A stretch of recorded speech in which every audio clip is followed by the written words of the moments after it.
Herri bat, gaztetxe bat, dio leloak. Guk batez, gaztetxeen inguruko 8 datu ekarri dizkizugu. Gaztetxeak asanblada autogestionatuek kudeatutako guneak dira. Sarri espazio okupatuak direnez, asko izan dira desalojatuak. Adibidez, Iruñeko Euskal Jai edo Bilboko Kukutza 3, beste asko desalojo mehatxupean daude. Zea Maizen Kukutza 3 abesti ezaguna horren 10. urteurrenerako egin zuten, baina desalojoaren harira egintzen ospetsu.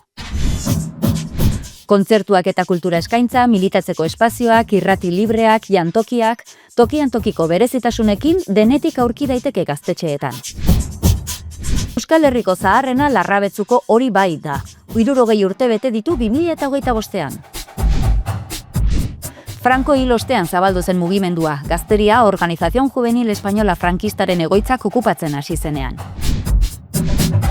100 gaztetxetik gora daude Euskal Herriko 7 lurraldeetan barrena, batzuk toki berezietan kokatuak, frontoi batean zegoen Iruñeko Euskal Jai, eta Bergarakoa aldiz herriko kartzela zaharrean.